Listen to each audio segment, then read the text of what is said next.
Түркістан облысы, Арыс қаласы, жас натуралистер, техниктер, туристер станциясы, қосымша білім беру педагогі Бақыт Серғазұлы. Бүгінгі онлайн сабағымызға қош келдіңіздер. Бүгінгі сабағымыздың тақырыбы дене шынықтырудың дайындығына қойылатын талаптар.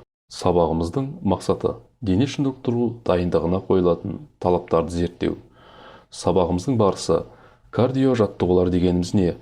Кардио жаттығулары не үшін қажет? Кардио жаттығуларға дайындық талаптары қандай?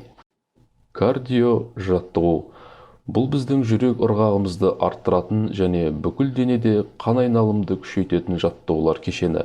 Сонымен қатар орташа кардио жаттығу күні бойы бізге күш қуат береді. Біз өзімізді сергек және толыққан сезінеміз.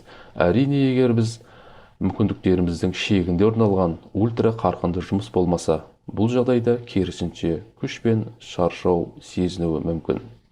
Кардио жаттығулар жасау үшін бізге қандай спорттық керек-жарақтар қажет? Кардио жаттығулары мен жаттығу залында жүгіру жолағы, велосипед, эллипсоид, сондай-ақ үй жағдайында қосымша құрал-саймансыз айналысуға болатын жаттығулардың топтамасы. Кардио жаттығулары бізге не үшін қажет? Жүрек бұлшықеттерін жаттықтыру арқылы жүрек тамыр жүйесінің жұмысын жетілдіру, калорияларды жағу және бұлшықет тонусын жоғарылату, шыдамдылықты дамыту, жағымсыз эмоцияларды босату, депрессия қаупін азайту, метаболизм процестерін жеделдету, қандағы қанттың өзгеруін, сезімталдықты төмендету арқылы қант диабетін қаупін азайту, тыныс алу жүйесін жақсарту, сүйектердің тығыздығын арттыру болып табылады. Кардио жаттығуларына дайындық талаптары. Кардио жаттығуларының бір түрі бұл жүгіру. Жүгіру адам денсаулығына пайдалы жаттығулардың бірі. Десе де жүгірмей тұрып, арнайы жаттығулар жасап, денені қыздырып алған дұрыс. Әсіресе жүгіру алдында тізеге арналған жаттығуларды орындау аса қажет.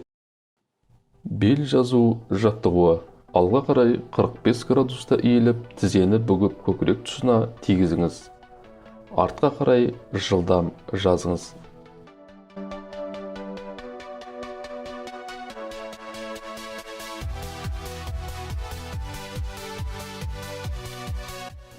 Жіліншік жазу жаттығуы. Тік тұрған бойымызда тіземізді бүгіп, бірнеше минут ұстап тұрамыз. Артынша екінші тіземізге де осы жаттығуды қайталаймыз.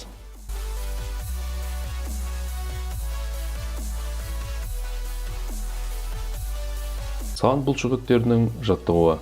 Тік тұрған қалыпта тіземізді бүгіп, отырып, қайта тұрамыз. Жаттығуды бірнеше мәрте қайталаймыз.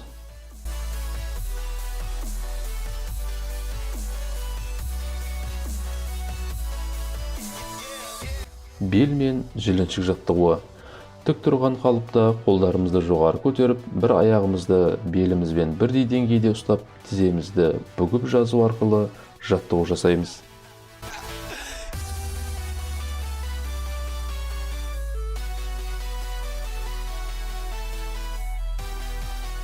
Табан сүйектерін жазу жаттығуы. Бір аяққа тұрған қалыпта екінші аяғымызды көтеріп, тобықты айландырып, бүгіп жазамыз.